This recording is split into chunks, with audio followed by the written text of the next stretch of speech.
Tenanglah kini hatiku, Tuhan memimpin langkahku di tiap saat dan kerja. Tetap ku rasa tangannya. Tuhanlah yang membimbingku, tanganku dipegang teguh. Hatiku berserah penuh, tanganku dipegang teguh.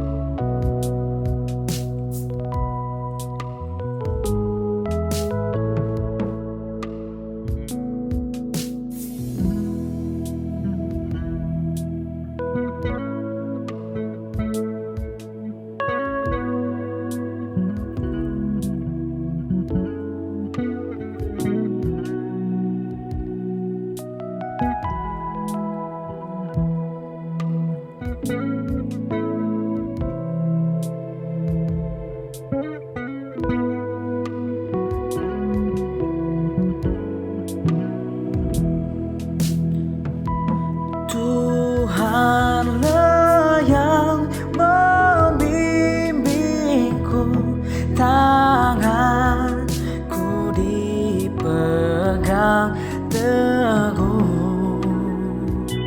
Hatiku berserah penuh, tanganku dipegang teguh.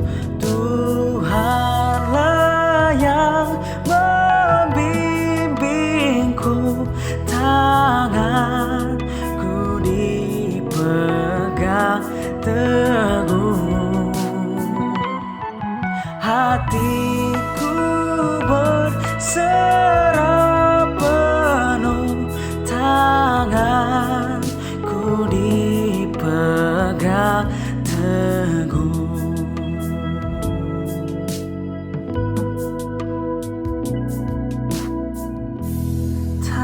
Tanganku dipegang teguh.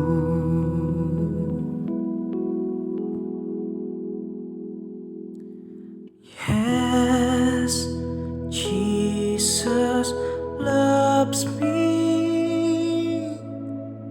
Yes, Jesus loves me. Yes, Jesus loves me.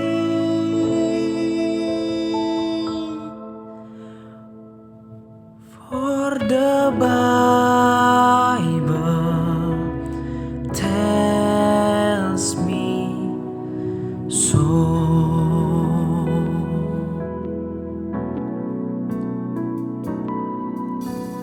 Yes, Jesus loves me. Yes, Jesus loves me. Yes, Jesus loves me. loves me, for the Bible tells me, for the Bible tells me, for the Bible tells me so.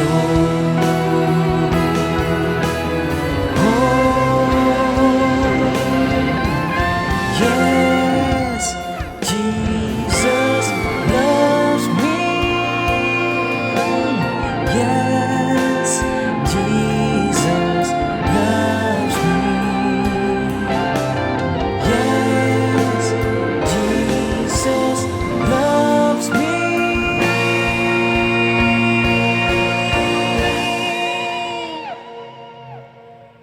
For the Bible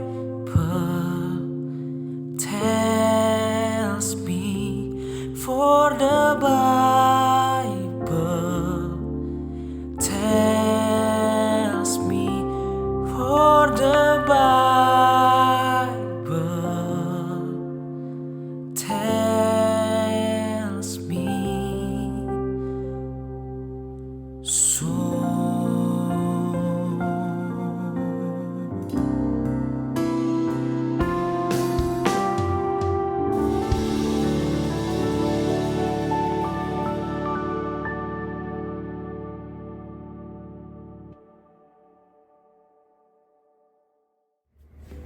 Teman-teman YGF, bagaimana kabarnya? Saya berdoa semua tetap dalam keadaan sehat dan berkecukupan dalam pemeliharaan Tuhan.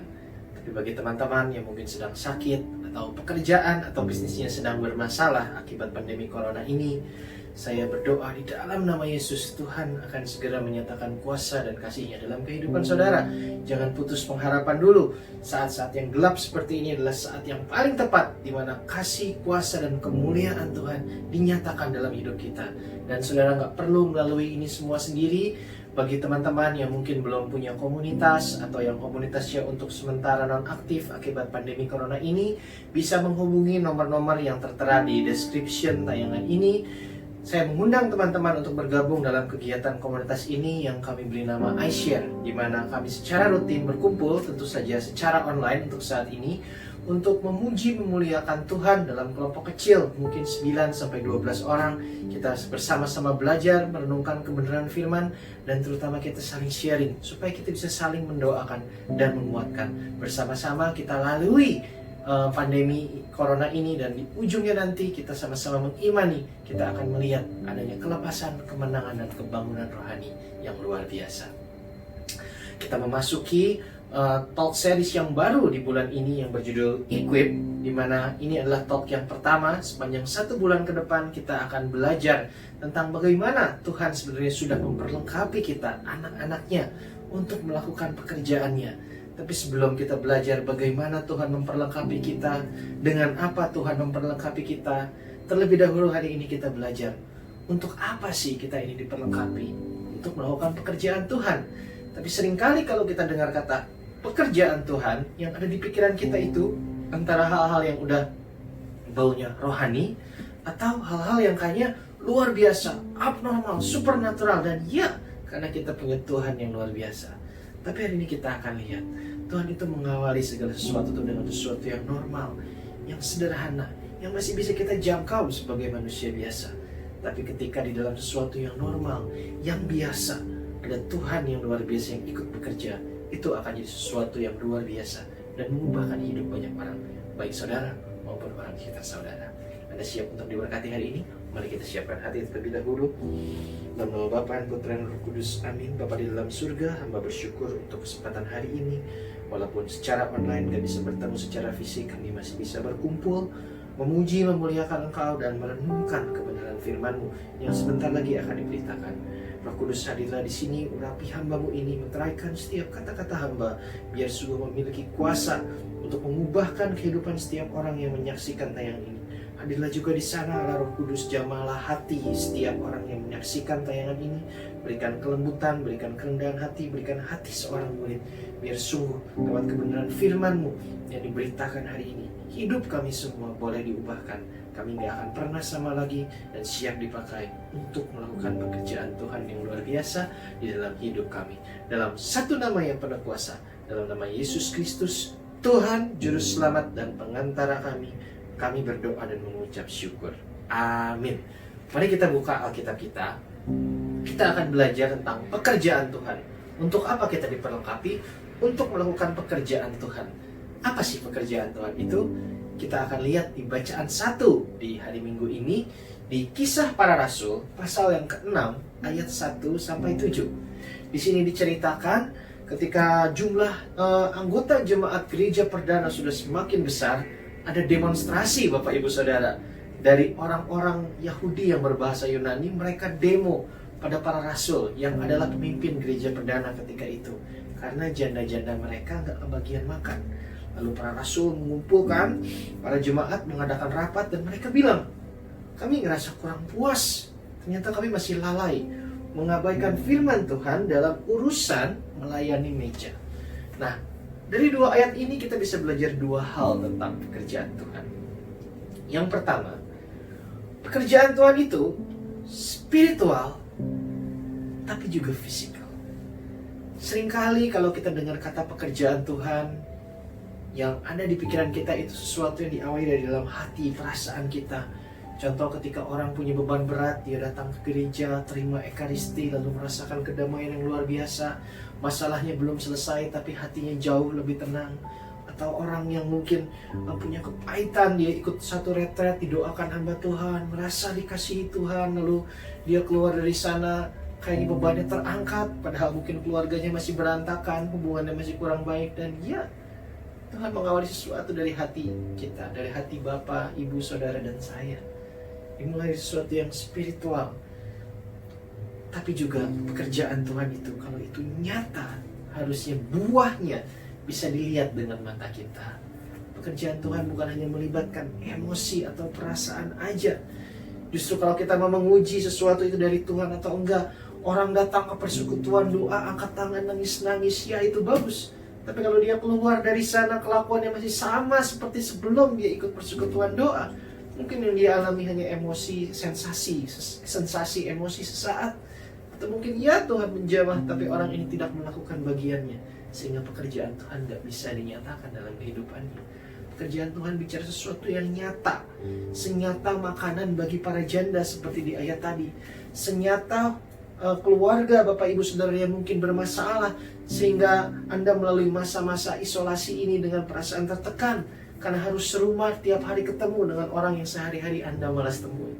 Pekerjaan Tuhan ini juga senyata bisnis saudara yang mungkin sekarang sedang lesu, atau bahkan gak ada pemasukan sama sekali akibat pandemi corona ini. Pekerjaan Tuhan juga senyata pekerjaan kita yang mungkin sekarang sedang terancam menghadapi pemotongan gaji atau bahkan PHK.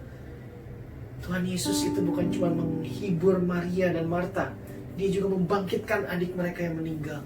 Tuhan Yesus gak cuma memberikan ketenangan pada 5.000 orang yang mungkin mulai kelaparan karena ikut dia sampai malam.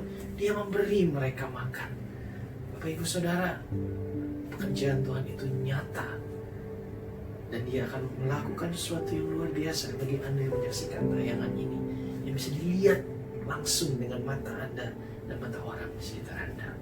Yang kedua, pekerjaan Tuhan itu ada dalam pelayanan gereja, tapi juga di luar pelayanan gereja. Sebelum ayat ini, Petrus itu baru berkhotbah dan ribuan orang tobat. Dia baru membangkitkan orang yang lumpuh dari lahir di depan bait Allah. Dia baru melakukan sesuatu yang luar biasa bersama para rasul yang lain. Tapi mereka bisa ngerasa gak puas hanya karena urusan sepele, janda gak dapat makan. Berarti pekerjaan Tuhan itu bukan hanya ada di dalam iShare atau di dalam celebration atau di dalam misa. Memberi makan janda itu juga penting buat Tuhan. Bapak Ibu Saudara, Tuhan gak cuma bekerja di iShare, celebration atau misa. Ya, dia bekerja di situ, tapi dia juga mau bekerja dalam keluarga Anda, dalam pekerjaan Anda, dalam bisnis Anda. Jangan jadi orang yang hanya mengandalkan kegiatan-kegiatan rohani untuk mengalami Tuhan. Tuhan mau dialami dalam setiap aspek kehidupan kita. Nah, pertanyaannya, siapa yang akan Dia pakai untuk menyatakan kemuliaannya, untuk melakukan pekerjaannya dalam hubungan kita dengan keluarga, dalam karir kita, dalam bisnis kita. Saya ingat masa di mana dulu saya berdoa awal-awal tobat supaya Tuhan kirim hambanya untuk nasihati papa saya supaya mau tobat, supaya Tuhan kirim anaknya, pelayannya yang udah luar biasa untuk nasihati cici-cici saya supaya mau bertobat ikut Tuhan. Tapi perubahan itu juga gak jadi-jadi. Lalu saya juga berdoa supaya Tuhan kirimkan bos baru atau sekalian kasih pekerjaan baru, karena saya ngerasa kurang nyaman dengan karir saya waktu itu. Tapi perubahan gak terjadi sama sekali. Bapak Ibu Saudara, satu hal yang saya pelajari di masa-masa itu, pilihan pertama Tuhan, kalau Dia ingin melakukan sesuatu dalam aspek kehidupan kita, selalu jatuh pada kita, anak-anaknya. Apalagi kalau misalnya dalam kantor Anda, dalam keluarga Anda adalah satu-satunya orang yang kenal Tuhan. Udah gak usah ditanya lagi. Opsi pertamanya itu pasti Bapak, Ibu, dan Saudara. Ya, ada yang namanya koneksi ilahi. Saya pun mengalami. Tuhan kirimkan orang-orang yang sudah kenal Dia, anak-anaknya, pelayannya. Ada yang jadi mentor mama saya, ada yang jadi mentor kakak saya. Ya, koneksi ilahi itu bisa terjadi. Tapi perubahan diawali ketika kita yang berdoa, yang terbeban untuk keluarga, untuk pekerjaan, untuk bisnis kita, mau melakukan bagian kita. Saya seperti merasakan mungkin ada banyak orang yang menyaksikan tayangan ini menantikan Tuhan ngelakuin sesuatu dalam kehidupan Anda, tapi perubahan itu entah kenapa sepertinya belum ada. Apakah Anda sudah melakukan bagian Anda? Apakah Anda sudah bertanya sama Tuhan, bagianku apa Tuhan? Aku akan lakukan dulu bagianku. Lalu sisanya yang gak bisa kau kendalikan, itu semua adalah bagian. Mari kita tangkap kebenaran yang simpel ini, tapi mungkin sering kita lupakan. Kitalah orang-orang pilihan pertama dari Tuhan untuk melakukan pekerjaan yang luar biasa dalam bisnis kita, dalam relasi kita, dalam karir kita, dalam keluarga kita. Nah, supaya kita bisa melakukan bagian kita, supaya kita siap, apa sih kriterianya? Apa yang harus kita lakukan? Kita akan lihat di ayat berikutnya, masih di pasal yang ke-6, ayat yang ke-3. Rasul-rasul meminta pada jemaat gereja perdana untuk memilih 7 orang yang punya 3 kriteria ini. Orang yang terkenal baik, orang yang penuh roh, dan orang yang punya hikmat. Nah, apa sih 3 kriteria ini? Bapak, Ibu, Saudara, kita di gereja Katolik percaya sejak kita dibaptis, Roh Kudus sudah tinggal dalam hati saudara dan saya. Tapi adalah 2 hal yang berbeda antara menerima Roh Kudus. Itu kasih karunia, itu kado dari Tuhan yang sebenarnya nggak layak kita terima sebagai manusia yang berdosa. Tapi Dia murah hati, Dia menebus dosa kita, mati buat kita, lalu Dia kirim Rohnya tinggal dalam hati kita. Itu punya Roh Kudus dalam hati, itu hadiah dari Tuhan. Tapi dipenuhi dengan Roh Kudus bicara sesuatu yang berbeda. Kalau kita mau penuh dengan Roh Kudus, ada bagian yang harus kita lakukan. Hidup yang dipenuhi Roh Kudus berarti Roh Kudus memenuhi seluruh ruang hati kita, pikiran kita, dan kehidupan kita. Tuhanlah yang menjadi yang terutama. Bukan Netflix, bukan drama Korea ataupun game online. Banyak orang yang di masa isolasi seperti ini sebenarnya punya waktu lebih banyak, tetap susah untuk berdoa, untuk merenungkan firman secara rutin. Dulu alasannya kerjaan, sekarang alasannya game online atau Netflix atau drama Korea. Bukan berarti kita nggak boleh menghibur diri dengan yang tadi-tadi itu. Tapi satu, kita harus tahu batas. Dulu kita harus ingat prioritas yang utama. Karena kalau kita mau hidup kita dipenuhi dengan Roh Kudus, prioritas utama kita haruslah relasi kita dengan Tuhan. Yang bisa kita bangun mungkin dengan mengawali hari untuk berdoa secara intim, bukan sekedar doa ritual agamawi beraka, tapi hubungan yang intim, komunikasi 2 arah seperti seorang anak dengan bapaknya. Lalu kita cari kehendaknya merenungkan kebenaran firman, bukan hanya sekedar belajar teologi supaya kita jadi lebih tahu, apalagi bisa hakimi orang dengan pengetahuan Alkitab kita. Itu namanya jadi orang Farisi modern. Kita buka kebenaran firman supaya kita tahu apa kerinduan Tuhan untuk hidup kita, apa pesannya untuk hidup kita hari itu. Ketika kita punya hubungan yang intim secara rutin seperti ini, Di situ kita bisa menemukan kehendak Tuhan. Itulah yang disebut hikmat. Hikmat duniawi beda dengan hikmat surgawi. Hikmat duniawi diperoleh pengetahuan, pengalaman. Hikmat surgawi Tuhan kasih tahu apa rencananya, apa kehendaknya. Mungkin di kantor kita, mungkin di bisnis kita hari itu. Kita jadi bisa punya hikmat, tahu apa yang harus dilakukan. Dan kalau kita taat, lakukan bagian kita, Tuhan udah kasih tahu, lakuin. Lalu kita taat lakuin, walaupun kadang susah. Kalau mau penuh dengan Roh Kudus, taatnya harus tanpa syarat. Bukan cuma taat kalau enak, bahkan kalau nggak enak pun taat. Tapi kita konsisten terus lakukan kehendaknya. Bapak Ibu Saudara, orang dunia pun akan bisa lihat buahnya dan kita akan terkenal baik. Bahkan di mata orang yang nggak kenal Tuhan. Karena kita punya Tuhan yang baik. Mungkin kita kelihatan holy freak atau kurang populer, tapi seiring berjalannya waktu, bahkan teman-teman saya yang dulu ngatain saya segala macam lah, sok suci dan segala macam, perlahan pasti mereka bisa melihat buah-buah yang baik dalam kehidupan saya. Kita punya 3 ini dulu sebagai persiapan. Penuh dengan Roh sehingga kita bisa punya hikmat, lalu taat lakukan, kita bisa terkenal baik. Ada buah dalam kehidupan kita. Nah, kalau kita udah punya 3 ini, kita siap untuk dipakai Tuhan. Nah, apakah benar? Benar, karena firman-Nya ada di sini. Kita juga mengimani Roh Kudus sudah ada dalam hati kita. Nah, itu jangan lihat keadaan saudara sekarang, jabatan di kantor atau keadaan keluarga atau masalah Anda, jangan fokus di situ. Coba katakan kalau Anda sedang menyaksikan sama keluarga Anda atau teman-teman Anda, katakan pada kanan kirinya, you already have it. Yang lagi nonton sendiri pegang tangan kanannya di dada bilang, I already have it. Potensi untuk melakukan pekerjaan Tuhan yang luar biasa sudah ada di dalam diri saudara dan saya. Nah, ada sesuatu yang menarik lagi di kisah ini. Stefanus, santo pelindung saya, salah satu dari 7 orang yang ditunjuk itu. Di pasal berikutnya kita akan lihat di mana dia melakukan mujizat luar biasa, mendoakan, menyembuhkan orang sakit dan lain sebagainya. Tapi dia ditunjuk sebelum dia melakukan semua itu. Bukan karena dia ngelakuin semua mujizat dan segala macam, para rasul lihat, wow bagus nih, kita percayain tanggung jawab buat jadi leader, buat ngurusin masalah ini. No, awalnya dia hanya penuh dengan Roh, berhikmat, terkenal baik. Dia ditunjuk untuk mengemban satu tanggung jawab, dia berkata ya, dan kuasa Tuhan dinyatakan dalam hidupnya. Ketika Tuhan menunjuk kita, dia juga memberikan kuasa, dia memberikan kemampuan bagi kita untuk melakukan pekerjaannya. Jadi pekerjaan Tuhan sudah dipercayakan dalam setiap kehidupan Bapak, Ibu, dan Saudara yang menyaksikan tayangan ini. Pekerjaan Tuhan di dalam bisnis Anda, dalam karir Anda, dalam keluarga Anda, dalam relasi Anda, pergaulan Anda sehari-hari dengan teman di luar gereja, dia percayakan pada Anda.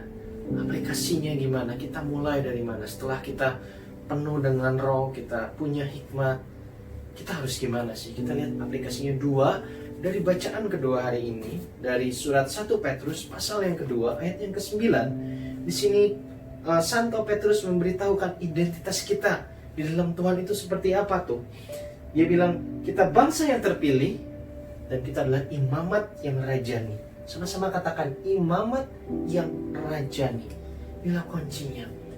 Kalau dulu di kerajaan Israel di perjanjian lama, kepemimpinan kerajaan itu selalu dipegang oleh 2 orang, Bapak Ibu Saudara. Yang pertama itu raja. Raja inilah yang memimpin bangsa Israel, memastikan setiap tindakan politik, militer, sosial, ekonomi mereka semua sesuai dengan kehendak Tuhan. Lalu ada yang namanya imam, yang memimpin kegiatan keagamaan yang seringkali fungsinya double, melakukan peran nabi, menerima pesan dari Tuhan, dia sampaikan ke raja. Jadi ada imam, ada raja. Raja untuk kehidupan sehari-hari, imam untuk urusan keagamaan. Dan imam juga adalah perantara, menyampaikan pesan Tuhan, memimpin upacara keagamaan. Dulu bangsa Israel kalau mau connect sama Tuhan harus sembelih domba atau kambing, bakar korban. Nah, imam ini yang memimpin. Nah, di perjanjian baru, 2 fungsi ini digabung jadi satu. Dalam satu pribadi, imam dan raja kita yang utama, ya Tuhan Yesus. Dialah raja kita, yang kita sembah, kita kagumi, kita patuhi. Tapi dia juga adalah imam kita. Dia yang jadi perantara utama antara kita dengan Allah Tuhan Bapa kita di surga. Tapi Tuhan Yesus sudah mempercayakan fungsi ini pada kita, tubuhnya di dunia. Tuhan Yesus ada di surga, kita di dunia ini, gereja ini disebut tubuh Kristus. Dan dia mendelegasikan otoritas ini sebagai imam dan raja pada gereja-gerejanya. Bapak Ibu Saudara, terlepas dari keadaan Anda saat ini, posisi jabatan Anda, atau apapun yang mungkin Anda kira membuat Anda merasa kurang pantas, tapi kebenaran firman berkata kita adalah imam dan raja Tuhan yang sudah Tuhan utus ke marketplace, ke tempat kerja, ke bisnis, ke keluarga Bapak Ibu dan Saudara untuk melakukan pekerjaannya. Kita bahas dua ini ya, imam dan raja. Kita bahas raja dulu. Raja bicara tentang kepemimpinan. Gimana saya mau memimpin? Saya ini karyawan dengan jabatan rendahan. Gimana saya mau memimpin? Di keluarga aja saya sudah tidak dihargai. Gimana saya mau memimpin? Bini saya ini masih kecil, karyawannya juga nggak ada. Kepemimpinan bukan bicara masalah jabatan atau masalah materi atau masalah status sosial. Seorang pembicara hamba Tuhan dan trainer profesional di area kepemimpinan, John C. Maxwell, bicara kepemimpinan itu tentang pengaruh, tentang influence. Anda mungkin nggak punya jabatan di kantor, tapi kalau tutur kata, kelakuan Anda bisa mempengaruhi tindakan orang-orang sekitar Anda itu pemimpin loh. Kita bisa lihat di negara ini, banyak orang-orang yang sebenarnya secara resmi nggak punya jabatan di pemerintahan, tapi tutur kata, tindakan, postingan mereka di sosial media bisa menyebabkan pergolakan, bisa menimbulkan reaksi di dalam masyarakat. Kepemimpinan bicara masalah pengaruh. Sudahkah kita memberikan pengaruh yang positif, yang bisa memimpin orang-orang di sekitar kita, baik di keluarga, di pekerjaan, maupun di bisnis kita, untuk mendekat, untuk kenal sama Tuhan Yesus? Bapak Ibu Saudara, Tuhan mempercayakan influence. Terlepas dari seberapa banyak follower Anda mungkin di sosial media, atau seberapa banyak teman kantor Anda, tapi Anda selalu punya kesempatan untuk mempengaruhi mereka. Bayangkan kalau karena satu postingan Anda ada cerita, suatu kesaksian, kebaikan Tuhan, atau entah apa, lalu ada satu orang follower Anda, mungkin follower Anda nggak nyampe ribuan, puluhan ribu, mungkin cuma ratusan atau bahkan puluhan, tapi ada satu orang baca, lalu tergerak hatinya untuk kembali pada Tuhan, bahkan mungkin sampai kontak Anda mau bergabung dengan komunitas dan lain sebagainya. Satu jiwa yang berbalik pada Tuhan pun sudah sangat berharga di surga. Itu sudah cukup untuk bikin surga party, Bapak Ibu Saudara.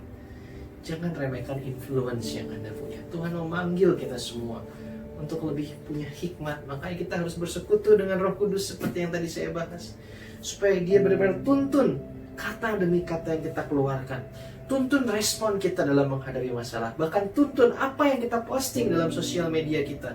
Karena setiap perkataan kita, setiap postingan kita, setiap respon kita akan memberikan pengaruh. Dan kalau kita bisa punya pengaruh yang diilhami dari surga, mungkin kita bukan pemimpin resmi di perusahaan atau di keluarga atau di bisnis kita, tapi kita jadi pemimpin informal, ditunjuk oleh Tuhan, punya kuasa untuk membawa orang makin dekat kenal sama Dia, jadi lebih positif. Yang kedua, kita bicara masalah imam.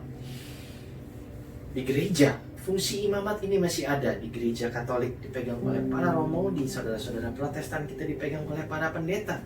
Dan Tuhan masih bekerja melalui pelayanan keimamatan ini, melalui sakramen di gereja Katolik, melalui pelayanan para pendeta di gereja saudara-saudara Protestan kita. Tapi bukan berarti kita ini anak-anaknya bisa dengan leluasa melepaskan semua tanggung jawab itu pada mereka semua. Gimana dengan di marketplace? Gimana dengan di kantor, di keluarga kita? Dengan orang-orang yang mungkin udah males untuk dengerin khotbah pendeta atau khotbah romo, udah males untuk datang ke gereja. Siapa akses terdekat Tuhan bagi orang-orang itu? Tuhan juga mau orang-orang itu kembali pada Dia. Kitalah akses terdekat Tuhan pada orang-orang di sekitar kita, terutama yang belum kenal Dia. Kalau Tuhan mau nyampain sesuatu pada orang itu, mungkin memperingatkan dia atau kasih solusi untuk masalah, siapa yang akan Dia pakai? Kita.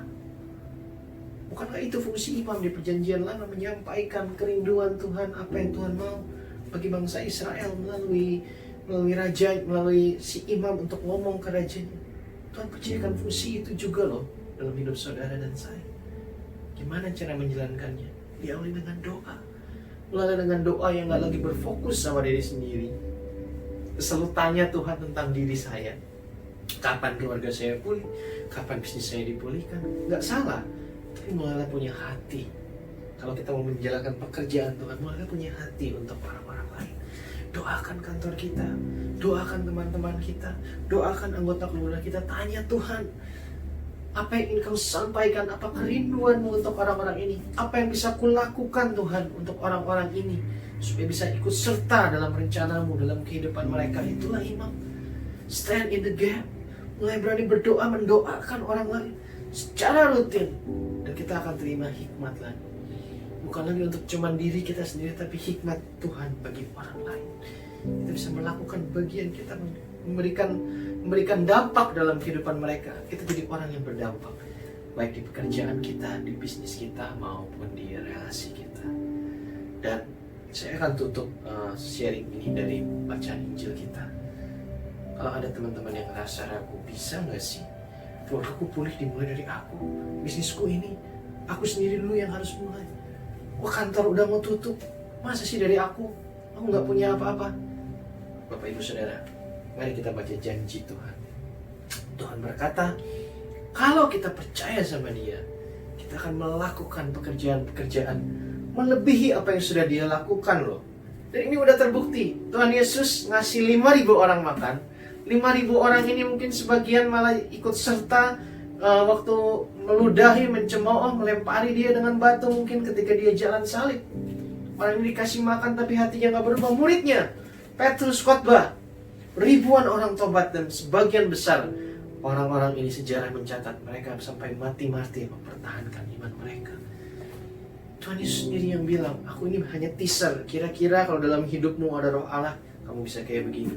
Tapi kamu akan melakukan sesuatu yang lebih besar, kata Tuhan. Itu janji Tuhan. Dan dia tutup dengan kalimat ini, sebab aku pergi kepada Bapa. Waktu Petrus selesai khotbah, mungkin ketika ribuan orang tobat, mungkin dalam hatinya dia mikir gini, akhirnya dia ngerti maksud perkataan Tuhan ini. Mungkin dulu dia hanya jadi penonton mujizat, melihat Tuhan Yesus ngelakuin mujizat, sekali-kali diajarin, tapi sebagian besar waktunya habis buat nonton. Tapi sekarang Yesus sudah pergi. Yesus ada di surga, nggak ada lagi di dunia. Tapi Dia menyertai murid-muridnya. Dia mengutus rohnya. Dia malah jadi lebih dekat lagi. Dan wow, mungkin ini maksud Tuhan. Dia pergi supaya kita nggak lagi cuma jadi penonton. Bapak Ibu Saudara, Tuhan memanggil kita, memperlengkapi kita untuk jadi pelaku mujizat, bukan lagi cuma sekedar penonton. Dan itu akan diawali lewat hal-hal yang normal, hal yang sudah kita jalani, pekerjaan kita, bisnis kita, tapi kita jalani dalam hidup yang dipenuhi oleh Roh Kudus dengan hikmat dari Tuhan. Kita melangkah ke new normal, hal-hal biasa, hal-hal sederhana yang dijalankan bersama pribadi yang luar biasa. Saya berdoa kalau kita mau ambil langkah kita hari ini untuk menjalani hidup yang dipenuhi dengan Roh Kudus, Bapak Ibu Saudara akan melihat hal yang sudah Anda rindukan selama ini, perubahan yang Anda nantikan dalam pekerjaan, dalam keluarga, dalam bisnis Bapak Ibu Saudara. Mari kita lakukan bagian kita siapkan hati dulu, kita berdoa. Bapak Ibu Saudara, ambil waktu ini untuk tutup mata, renungkan saat ini Tuhan sedang berbicara dalam hati kita. Apa yang ingin Dia lakukan? Dan apa bagian kita? Tuhan Yesus sama bersyukur untuk kebenaran firman-Mu hari ini. Saat ini juga Roh Kudus hadirlah. Berbicaralah pada setiap mereka yang menyaksikan tayangan ini. Tunjukkan apa rencana-Mu, kerinduan-Mu bagi mereka. Tunjukkan juga bagian apa yang harus mereka lakukan. Terima kasih untuk kebenaran firman-Mu Tuhan. Tutur kata hamba terbatas, tapi Engkau memiliki roh yang tak terbatas. Meteraikan setiap kebenaran firman-Mu hari ini dalam hati anak-anak-Mu. Beri mereka pengurapan, beri mereka kuasa, beri mereka hikmat, supaya mereka tahu apa yang harus mereka lakukan dalam hidup mereka, supaya pekerjaan kemuliaan boleh dinyatakan dalam kehidupan mereka. Terima kasih Tuhan, biar kebenaran firman-Mu hari ini boleh mengubahkan hidup kami, baik kami yang melayani maupun kami yang dilayani. Dalam satu nama yang penuh kuasa, dalam nama Yesus Kristus, Tuhan Juru Selamat dan Pengantara kami berdoa dan mengucap syukur. Haleluya, amin. Terima kasih, Tuhan Yesus memberkati.